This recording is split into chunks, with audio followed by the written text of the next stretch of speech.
Hi everybody, this is Kevin, and welcome back to another video. And today, I would like to share my initial thoughts on The Legend of Heroes Trails of Cold Steel 3, which at the time of recording this video, I am 10 hours into the game, still on Chapter 1, but I am absolutely loving it. I love the Trail series, and if you couldn't already tell, I love talking about it. So, let's keep talking about it. Now, there will be spoilers in this video for the first 10 hours of the game, which covers the intro, the prologue, and what I'm assuming is the first half of Chapter 1. But I'm also going to touch on the previous entries in the Trails series, because while this is Trails of Cold Steel 3, it is also the 8th Trails game overall. And I believe, as well as I'm sure the other hardcore Trails fans also believe, it is imperative to play these games in release order, starting with Trails in the Sky first chapter, to truly appreciate the story and everything going on in these games.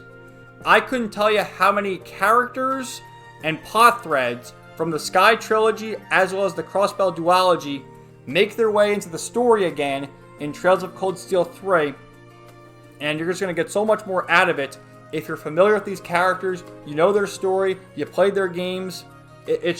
It's really special, man. So I can't recommend it enough. Start with Trails in the Sky first chapter and play them in release order, and you'll thank me later. So without further ado, let's talk about Trails of Cold Steel 3, which takes place a year and a half after the events of Trails of Cold Steel 2. Now, there's actually an anime series, which I think released last year, called Trails of Cold Steel Northern War. And that takes place during this 1.5 year time skip, basically expanding on a plot thread that's explained in Cold Steel 3 about the Erebonian Empire's annexation of North Ambria. Which again, like if you're just playing the Cold Steel games and you got to the end of Cold Steel 2, you know they took over Crossbell, they annexed Crossbell, now they're annexing North Ambria. That's the Empire showing their might. But to someone who played the Sky trilogy, we know about North Ambria. We know about Weissman. We know about the Salt Pail. Oh man.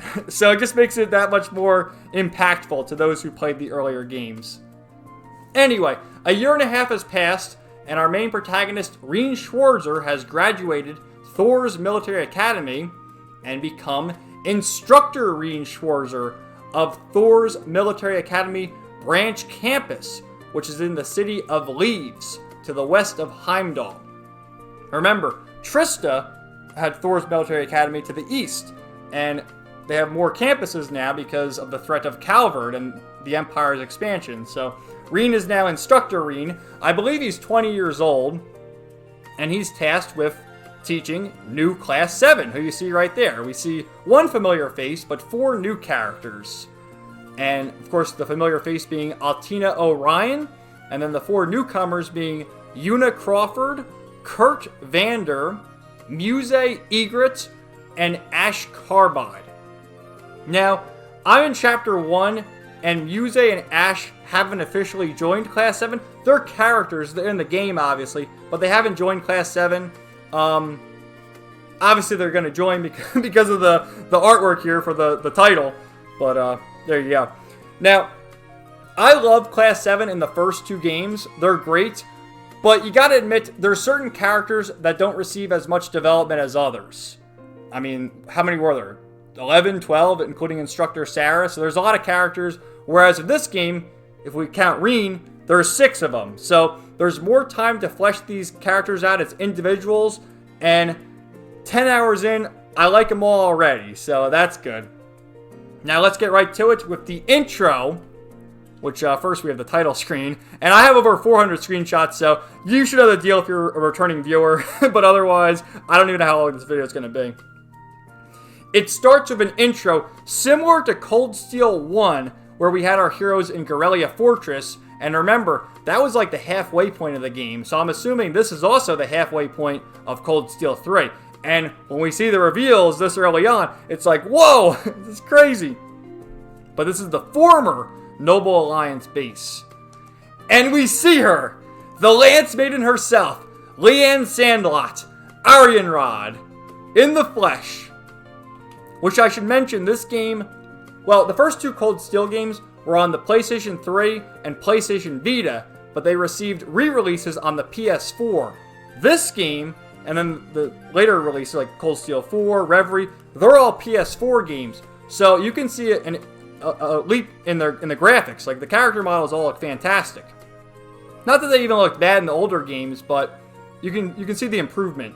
And just look at this image right here. You see like the shadow of Arianrod, and then the shadow of the Stahlritter, the three figures over there.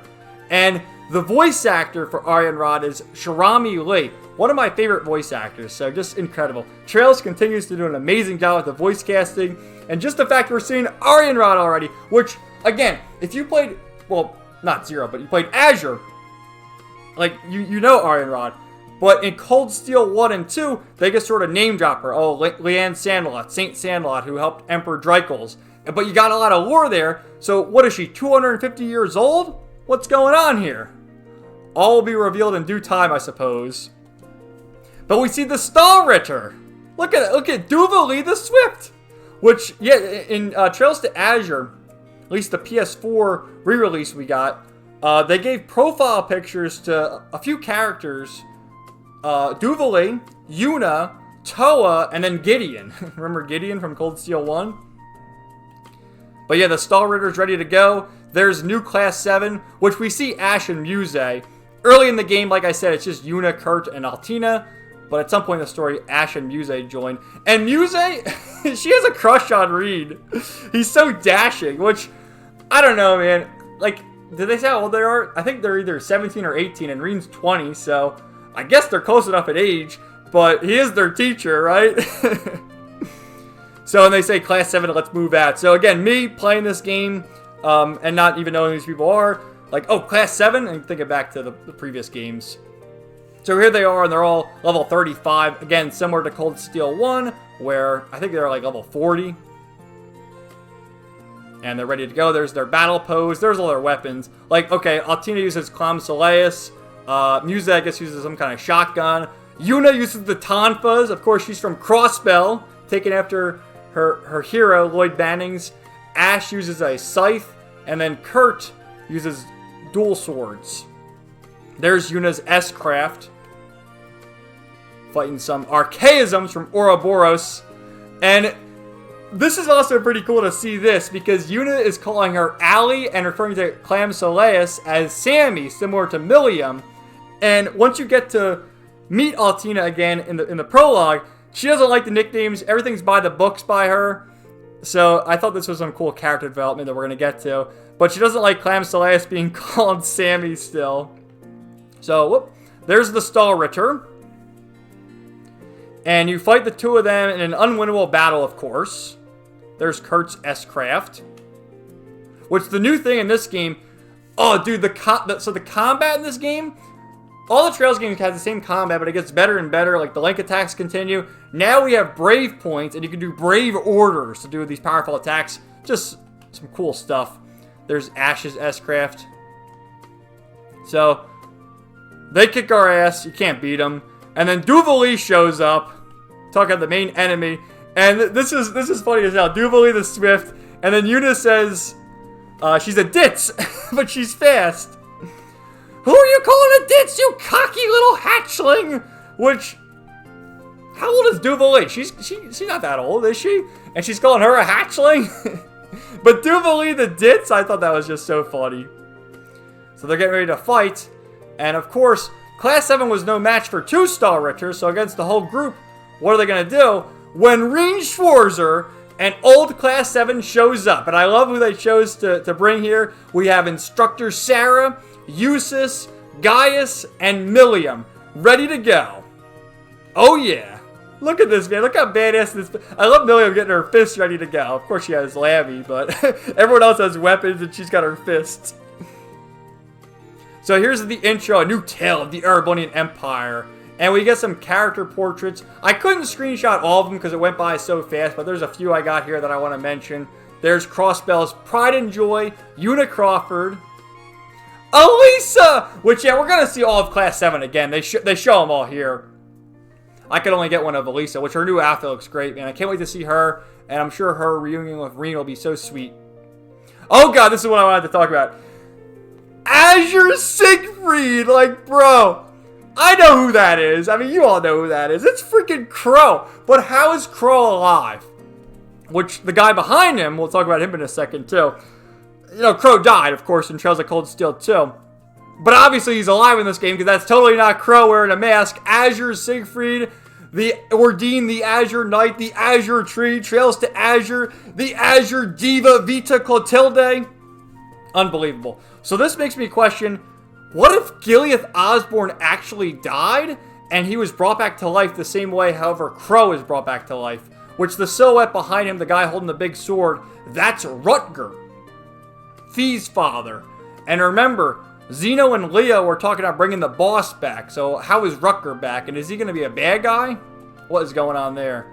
Oh, the star, they just look so beautiful, man. The artwork is so good, man. I love seeing it. Anea, Duvalier, and Enos. Trails of Cold Steel 3, baby. So we make our way to Leaves. There's Rean talking to Valimar. Valimar, the Ashen Knights. Which I gotta say, I never hated Rean in Cold Steel 1 and 2.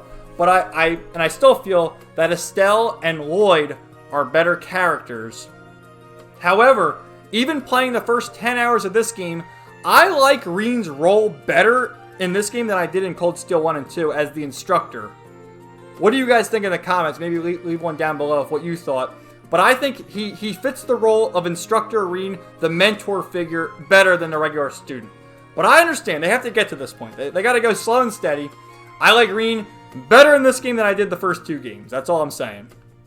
And oh my god! So here's the other thing. If you haven't played the Sky Trilogy first, you're going to see these 2 and obviously think they're important characters, but you're not going to know who they are. I knew who they were. Are we going to get a closer shot? Yeah, here we are. We have them right there. Agate Crossner, the A-rank bracer from Liberal, and little Tita Russell, Professor Albert Russell's granddaughter. What are they doing here? Which Tita joins the school, and Agate is just there, you know, on bracer business, seeing what's going on. Seeing Ouroboros scheming in the shadows, I suppose. And this line was great. Your whole family goes nuts talking about Erica, which I can just hear Erica right now. Agate Crossner, you stay away from my little Tita! Which I wonder if we're going to see Erica in this game. But man, so this game takes place in the year 1206. I believe the Sky games took place in 1202. So this is 4 years later, and Agate and Tita have grown quite a bit. Agate is more mature. He got rid of his headband.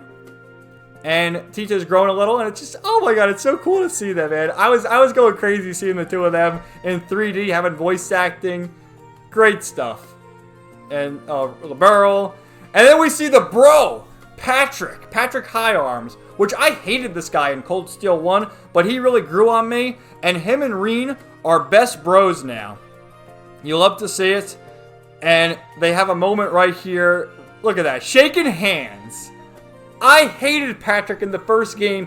And even by the end of the first game, and especially the second game, I really did like Patrick. And I loved seeing this. The 2 of them are bros now. Look at this. And he asks, oh, keep in touch with Lady Elise because he has a crush on Elise. Which, let me just say, better Elise go with Patrick than with Rean. Which we haven't seen Elise yet, but looking forward to seeing her, of course, and Princess Alphen and the others. And oh, you know, that's a different matter. My sister's for me and me alone. Like, Rean, you madman, what are you doing? Prologue spring once again. He makes his way to Leaves, and you're not going to believe who we see right away. Let's see. Oh, he's getting flashbacks to Trista, the Lino Flowers. And there she is, Toa, who has now become Instructor Toa Herschel, along with Rean. And I love her little outfit and her hat. Oh, she's the cutest little thing. Toa Herschel. Who, by the way, is a year older than Rean. She's 21. But they're back. Why is Rean making that face? He's making like squinty eyes like, oh, what am I doing with you, Toa? Oh, I should be happy to see your little Toa. Don't call me Miss Herschel. So we meet the other staff. Major Michael Irving, who I don't know if they ever name dropped him in the prior games, but he's formerly with the RMP, the Railway Military Police, so an associate of Claire. And look who's next to him, man! Look who it is. Randolph Orlando, our boy Randy. Look at he doesn't have his tie all the way up. Look at him. Name's Randolph Orlando, got transferred from the Imperial Army Crossbell Unit. They haven't really explained quite how he ended up here and why Lloyd is a fugitive. But, and Arios, by the way, they name dropped Arios, how he's a fugitive as well, which I can understand more so why Arios is. I guess Lloyd broke out of prison, but Randy is here as instructor Randolph, which, yeah, when Reen talks, he calls him Randolph instead of Randy, because, you know. But it's so cool. And then, let's see, oh, there he is, Professor Schmidt, who, one of his lines he says all the time is, bah, bah, and not my problem. He says not my problem a lot. So, of course, he created the Sumerian ore Tachi for Valimar. And then we meet Principal Aurelia Le Guin, the Golden Rakshasa. Is she hot or what? So there she is. She is now the principal. And we have everyone's roles. Randy is Class 8, Combat Tactics. Toa is Class 9, Military Finance. And she talks about this school being the trash bin. That's because the main campus in Trista is welcoming Crown Prince Cedric. Which, remember, Emperor Dreikels went there. Prince Albert went there. It's a tradition for all the Imperial people to go there. Except for the girls, because Alfin goes to St. Estrella for the girls' school. But Prince Cedric is going there, so we're a bunch of misfits, basically, is what Aurelia is saying. And with that, still in her speech, we have Class 7 Special Operations, Una Crawford, Kurt Vander, and Altina Orion. Which right away, similar to the first game, Cold Steel 1, and Sarah in her lessons, they make their way to Einhell Keep to go through a dungeon. And there's Tita. Oh, wow. So cute. And they make their way there. So, there's Agate, keeping a watchful eye on his little Tita, of course. And I love this line right here. Really makes you wonder who's pulling the strings around here. Gileath Osborne. It's got to be Gileath Osborne. It always is. Or it could be Ouroboros. But no, it's probably Gileath Osborne's pulling the strings. There's Tita typing away. She's just so cute, man. I love seeing Tita again. And I love she's got her little goggles, which in the Sky game she had them on her head. Now it's around her neck. But should I skip around a bit? No, I guess we'll keep going. I know I have a lot of screenshots to get to, but we'll just, however long this video is, it is. So they'll introduce themselves. And we have our Una Crawford from Crossbell, of course, who isn't too thrilled with the Erebonian Empire's occupation. Well, annexation now, because it's part of Erebonia. And Reen's wearing his glasses. They're making fun of his glasses, still, at some point. So there's Kurt Vander. Reen here's Vander. He's like, oh, are you related to Mueller Vander? And yeah, Kurt is the younger brother of Mueller Vander. And also the nephew of General Zex. One-Eyed Zex. So that's pretty cool. And there's Una, who was formerly with the Crossbell Police Academy. Again, we could see her in Trails to Azure. You can go around and talk to her. And there's Altina, part of the Intelligence Division. And yeah, they're like, are you sure? I'm not here on, my enrollment's not on paper, you know? And they're like, you sure you should blurt that out? And they get the Arcus 2s, and again, here's some name drops, the Enigma, right? That was the ordnance system they used in Crossbell. And oh, it happened again. They fall down, the same thing that Sarah did. Professor Schmidt opens the trap door, and uh-oh, Una, titties first in Kurt's face, and oh, my apologies, could you please move? What does Reen say? History repeats itself, of course. He's thinking back to his faithful encounter with Elisa and how it was true love from the start, which, yeah, I'm pretty sure the ship in this game is going to be Kurt and Una. Absolutely. And Altina, you find yourself in those positions a lot, don't you, Instructor Reen? Ah! Look at her blushing. She liked it. And she slaps Kurt as well. Erebonian boys. Ugh. So, they show off their weapons. He dual wields, which Reen makes note that he's skinnier than Muir and Zex, and he says he can't wield the two-handed broadsword like them, so he dual wields. And then Yuna uses Tonfas, similar to Lloyd. Developed by the Crossbell Guardian Force, of course. Yep. And then Altina breaks out Sammy, or Clam Soleus. And then Reen talks about 8 leaves, 1 blade. And yeah, she mentions Arios. And yeah, she says right here that Arios is a wanted man. All because of Reen. Oh, I guess I got a trophy there. Yeah, let's maybe speed along a little. Alright, so here's I love that they show this too. So starting over again, I guess. I can't be level 140 where I ended Cold Steel 1. But Reen's level 7, they're all level 3. So it shows how much more powerful he is compared to them. And I believe he's dealing with an S-Craft right now, which Altina gets hers next. So they show off some stuff. There's some memories of Sarah, which I love seeing that. Here's some of the victory poses, which despite their little mishap, they seem to be getting along well. And Altina. There's Reen's S-Craft, which they're talking more about Prince Olivert. Oh yeah. There he is. Look at the man. The debaucherous prince himself.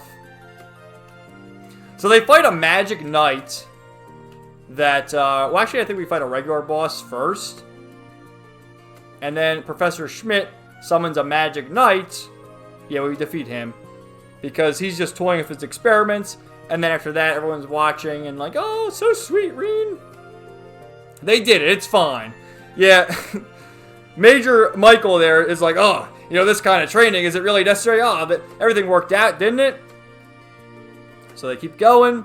And here's a really cute scene. Again, this is much more meaningful if you play the Sky games. So you still got Gramps being Albert Russell, of course.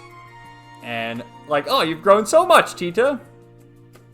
Can't call you short stuff anymore, which is that's what you call her. But he gives her a head pat.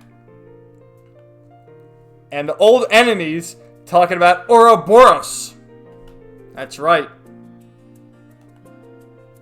And then we see the Ironbloods, Claire, Rufus, and Lecter, with Gileath Osborne.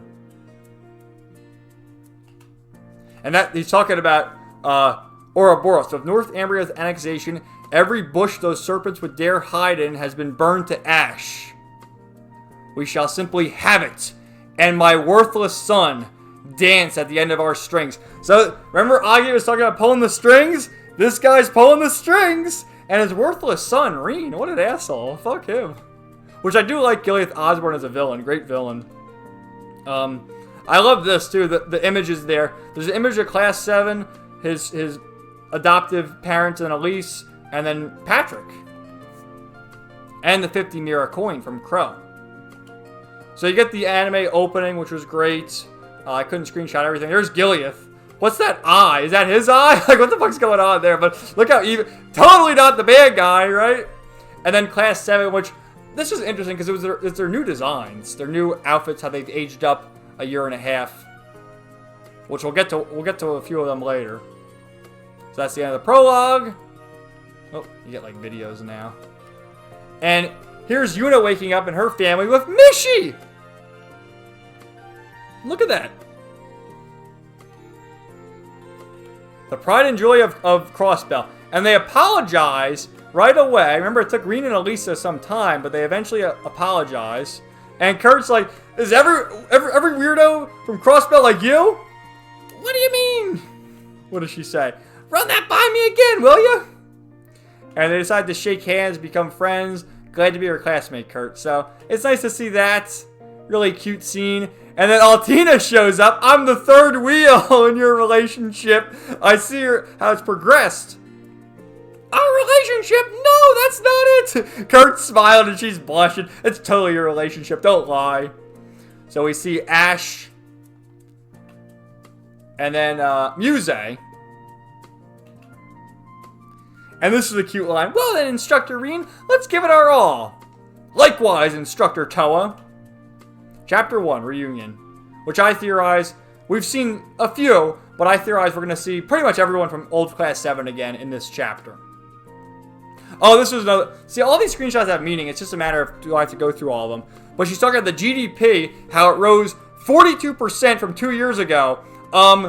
You know, when Crossbell became part of Arabonia. I wonder why. They're all taking their notes. There's Tita. And then Muse. He's so dashing. Like, what? Again, I understand Rin's 20. She's like, I don't know, 17 or 18. So, I get it. They're close enough in age. But it's still like, that's your teacher, Muse. And Rin, don't make any moves. And free days are back. Yes, there's bonding events. Get me out of this crazy place. And he feels a little at odds with Randy because he fought against one of his comrades, the legend, Lloyd Bannings, of course.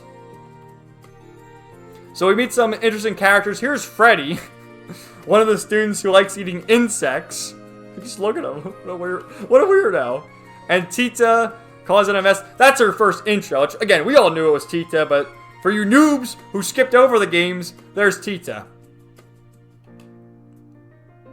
I got this. And she's basically the George of this game, where you can increase your orbments and get new quartz and the whole 9 yards. So Rin, as the instructor, wants all his students to join a club, similar to the first games. This guy, I guess he's like Rex. He's hitting on Leonora in her swimsuit. You know. Yuna is bonding with Randy and referring to him as Randy, so it's just fine. It's like, what's their relationship like? Well, they're both from Crossbell. Little sister.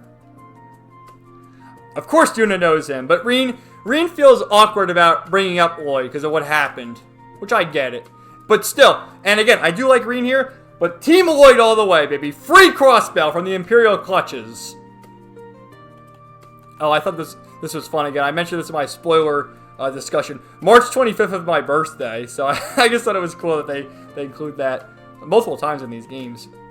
Funny coincidence. Here is some more lore, right? This is the Salt Pail. The Salt Pail! Or no, that's it right there. The Salt Pail at Northumbria. The Liber Arc from Sky's second chapter, of course. Phantom Thief B. I'm sure we're going to see him again.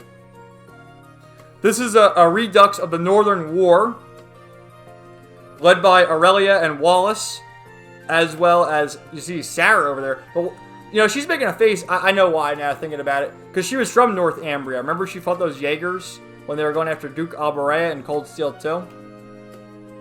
But then they are Wallace and Aurelia. And Rin is trying to encourage Altina to get a club, and she is very analytical, does everything by the books, and is confused by that. Like, what do I do? What do you mean a club? And Rin's trying to tell her, don't do it because I assign you to a club. You have to figure this out for yourself and grow as a human. You know, I'm really interested to see how Altina develops. I like her quite a bit. There's Ash, part of Combat Tactics, and he's just putting Rin down, like, oh, you're the legendary hero. And there's Muse. What does she say? I always thought it would make me happy if I could get to know you better. As she blushes, what does Rin say? Oh, the rumors I've heard about Old Class 7, your sister, and even the princess. Look at Rin like, oh, my sister. They all know about that, huh? There's Toa. Just doing the bonding events with the characters, of course. There's some bonding events of Randy in the hot tub. Oh yeah, we're just chilling. There's Ash looking at his swimsuit magazine. Sup, Mr. Hero? What's that magazine you got there? Bunch of babes in swimsuits. There a problem? Not really. The Cooking Club, thinking back about Nicholas, Margarita, and Milliam. And he gets a phone call from Elliot. Again, dude, wasn't Elliot the first character who Rin... Well, I guess he bumped into Elisa right away, but in the first dungeon, I believe Elliot and Gaius were the first people who joined the party, so it's so cool to see Elliot again. Elliot! You can also get into the bath. Well, no, there's the bath is split, but you can have a scene with Tell where you talk to her, and you see her in the bathtub. And they're talking about Crow, how she misses Crow, and Reen misses Crow as well. Which obviously Crow's still alive because Azure is Siegfried, but it's just how? How is he alive? Don't say, I'll figure it out. There's Adios. Oh, there's Cindy again, hitting on all the ladies. What was that? Oh yeah, Mishy, of course, Mishy's there. And oh, Randy's drink. Oh, Schwarzer here for a drink? You're not, are you drinking? Daisy, pour me another. Oh, I can't wait to see Randy interact with Sarah if that, well, they have to happen. It has to happen because, you know, Sarah's in the game. We remember Muse's name, which, oh, if you were my homeroom teacher, you call my name every day. Oh, and look at this, Kapua. Look at that, the Kapuas. Which, yeah, remember, the Bobcat, the airship, was made in Erebonia. I think it was made by the Rhineford Company. Dude, they named off the Rhineford Company in Trails in the Sky first chapter. Which also, I think the Kapuas have some sort of cameo in each game because you can see the Bobcat at the airport in either Zero or Azure. And you could hear people talking about the Kapuas in the Cold Steel games whenever you got to the airship locations. So that's cool. I wonder if we're going to see Josette, Don, and Kyle again. That'd be awesome. Oh, it's Jingo! This girl, she's from the downtown district in Crossbell. Remember her mother, Ashley? That was such a fucking Kino scene in Trails to Azure when Wald was like tearing shit apart. And then Abbas and Ashley showed up, and Abbas got right in the fighting stance, and he's like, Wazi has given me authorization to deal with you with any force necessary. Fucking Abbas and this girl, Jingo's mother, Ashley, defending the downtown district against Wald. How awesome is that? And now she's running the exchange shop in Leaves. And Reen's like, aren't you a little young for this? I'm the owner. We opened a new branch. The main one's in Crossbell. Which I guess she is a little young, but hey. This is like the awesome fan service you'll have to see and why it's so worthwhile playing these games in order just for minor characters like that. And it's Monk! Which, this guy, he was kind of a weirdo in the first two games, but it's good to see him doing well now, running the radio station in Leaves. Remember, he was a big fan of Misty, who we know as Vita Clotilde. Fishing has returned, which is actually a minigame now, as opposed to just button mashing, which I guess it was a minigame before. But there's some more strategy here. A lot of fun. I think I did the bonding event with Muse, which she's like, oh, just sit tight. And she gets behind this, changing. And Reen's like, oh, you're getting undressed in front of me? Like, oh, don't you like my kimono? What'd you imagine I was doing? And Altina agrees to join the swimming club, which Reen is proud that she decides that on her own. Ash, oh, the literature club. That's the girl, Dorothy, who was with Emma, right? Oh, and the title screen changes. There's Yuna, Crossbell's Pride and Joy, which that is Crossbell in the background because you can see Orcus Tower. The Kapua delivery service. Oh, yeah. See? Again, play the Sky games. Rosine. Oh, my God. Rosine. She looks beautiful, man. It was so nice seeing Rosine. And remember, there's the New Game Plus cutscene in Cold Steel 2, which reveals that Instructor Thomas Lysander, is the second Dominion, and Rosine is a squire of the Gralsritter. Which she looks so good, man. I love seeing Rosine. And that's, like, so if you didn't play New Game Plus, this would just kind of come out of left field, I guess. Second among the Dominion, in fact. I stand at the right hand of our leader, and am known by some as the Partitioner, which the leader, of course, is Ein Selnit. And she's the squire in the Gralsritter. And look at that! We see Milliam and Lecter. Sup, Reen? Long time no see. Which, dude, I was just a few days ago, really. I was crying my eyes out with Milliam's ending scene when she was crying at the end of the game in the epilogue. And you really got more of that scene by viewing her bonding event where she's like, I never cried before, and then she does cry, and here she is with a big smile on her face. Sup, Reen? Long time no see! Such a sweet scene. I love seeing Milliam. And we're going to do some babysitting as Lecter is here to discuss what's going to go on with our field studies. And yeah, Randy remembers Lecter, of course. And here's where they talk about the villains of this game, of course. Not only is it Ouroboros, but Zephyr and the Red Constellation on the move. So, obviously we're going to see Ouroboros. Zephyr, we're going to see, well, Zeno, Leo, and somehow Rutger. Maybe is Garcia, is he going to show up? And then Red Constellation, totally going to see Shirley and Sigmund again. Good stuff. And yeah, they're behind everything. They're behind Libero, Crossbell, all the crazy shit that's going on. So we got to keep our eyes on them. And I just love all Milliam's faces, all her expressions. Like, oh, let's get going. Come on, Reen. There she is, Milliam. And she's got her S-Craft. Come on, Lammy. Which, she just says it, man. I didn't expect it to be such a smoking hot babe. I'm flattered. And this guy's like a southern... He's kind of like Becky, right? Who had like a southern accent. What's he on about? Come on, join the cooking club. Hey, Valley, you talking all fancy now? Which Valmar goes, haha, now, similar to Reen. He's growing a bit of a conscience. I'm Tilly's big sis.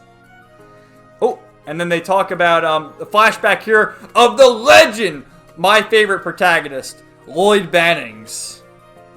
We'll overcome every barrier. Yuna, I want you to fight and struggle to overcome your barriers too. Anything happens, I'll come running, I promise.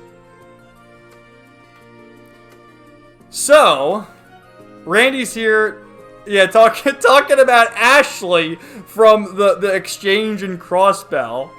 And this line was great. You want a submachine gun? I'll make it for you real cheap. Huh? Proper documentation? That'll cost you. Look at how her expression changes too. Jura, remember. That's where Crow's from. Nice happen. Looks like they really did become a sister. Way to go. Now that I get a good look at you, Rosine, did you get taller? Your boobies definitely got bigger, that's for sure. Milliam, would you please stop staring? Please stop harassing the nun. Rosine's a sister, but her boobs are like, pow, talk about a waist. Oh my god, how can you not love Milliam, man? So they also get into a bath here for a seed, and just this line, it'll be Millie and Tilly with Lammy and Sammy will ban and solve mysteries. Oh, and then you confront Altina. Look at all those pancakes. Can she eat all of them? Look at that. And Reen's proud of her. I'm proud of her too. Hey Tilly, how you been? But she, oh, call us Millie and Lammy. Because Altina doesn't like being called Tilly, and it's like, I'll call you Tilly and Sammy. Call us Millie and Lammy. So sweet. So they're ready to go. Old man Schmidt, not my problem. And they're gonna go on another expedition in the keep. There's William's S-Craft. And I think I got Altina's. Which, yeah, they talk about where they came from. Let's go, go, go! Look at that face. Oh, no, you don't! And they also fight a monster. There's Altina's. I couldn't quite... The S-Craft, you gotta screenshot them real quick. Otherwise, they get all blurry like that. Beano Reno. Did I, yeah, I think I did.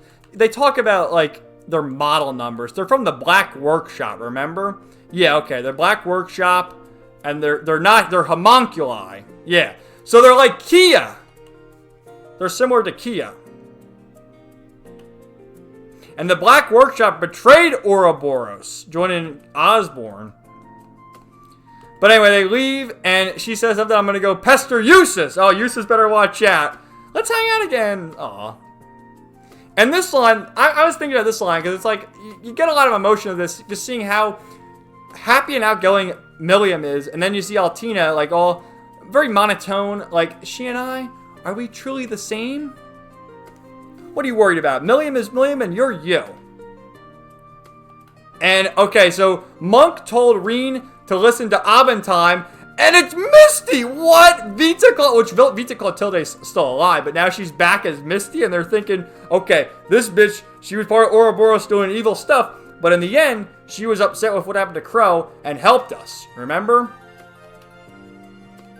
So, talking about Vita Clotilde and what's going on, and she did help us in the end. So after that, there's some training. I'm sure there's going to be more mech battles in this, and now there's the Soulbots, so Yuna and Kurt can use them and apparently enhance their weapons to that size. So you actually fight Reen here. And then Ash gets all cocky and wants to pilot Randy's, which he does. And he gets his ass kicked by Reen. And he's getting scolded by Randy. And then the next thing, which is our field study, we see Major Claire Revelt. Remember, she was Captain Claire, so she got a promotion. And God, she looks beautiful, man. They don't call her the Icy Maiden for nothing. I was so happy to see Claire again. Look at her. And yeah, so she was a temporary instructor last year at Crossbell's Military Police Academy. And Yuna actually really likes Claire, but also doesn't like it being referred to as the Military Police Academy, just the Police Academy. They have to add military to it, of course. So they're getting ready for their next mission. And you can go around and talk to everybody. Oh, you're hanging out the Chancellor's arm candy. Don't call. Yeah, he's spying on the girls in the shower. This is great too. That RMP major with that pretty face of hers, that luscious figure, she's playing dirty. So, Instructor Reen, do you like older women? Nope. You know, Instructor Reen, it's only us in here right now, just you and me. When it comes to love, age doesn't matter. What a wonderful lesson, Instructor. Like, oh, Muse, no. I didn't mean that. But yeah, and also you get a backstory with how, I think she said it right here. Yeah, she worked under Gilead Osborne. You see this, she's in bandages. And she says, Gilead Osborne is my savior. When, she lost everything in an accident. I think they imply her whole family died in an accident. Which makes me think, it makes me think back to Grimwood and what happened with him in the Crossbell games. Although Claire's not evil, at least I hope she isn't. But yeah, and Emile. Maybe it was that like her it couldn't be her husband or anything, because maybe that's her brother, Emile? And maybe he died in that accident? Okay, man, okay. This, I was like screaming when I saw this, man. So they're making their way, and we see, look who it is, the silver hair. Look at her. It's Fee. Look how grown up she is now. Had to show up now at all times. This is Sylphid, commencing bracer activity. So has Fee become a bracer? See ya, Sarah. Look at Fee. My favorite character in the first two Trails of Cold Steel games. I can't wait to see more of Fee. She looks great, man. Oh my god, Fee! I got so excited seeing her again. So, Claire joins the party. And there you go. Surrounded by beautiful women. Oh no. And this from Randy, the 4 you're rolling out which I guess there's 5 of us with Claire, but you get the idea. It's the 4, Reen, Yuna, Altina, and Kurt. The 4 you rolling out together really takes me back to the SSS, baby. There's Claire. Claire's S-Craft. And her celebration with Altina. So yeah, I'm loving the game, guys, if you couldn't already tell. So many great moments, but in particular, like really, so many great moments, but to end on a positive note, just seeing Fee, as soon as I saw the silver hair, I'm like, I know that's Fee. And she's so grown up now. I love it. I love Fee. I'm so happy to see her, and I can't wait to see like how she's brought back into the story. So with that, guys, we went around 45 minutes, so yeah, I guess kind of long, but there's a lot to talk about. I'm loving the game, and I will be doing videos as I continue playing and when I'm finished with the game. So, thanks so much for watching. Let me know your thoughts in the comments down below, and stay tuned for more videos coming soon. Everybody have a great day, and peace out. 99.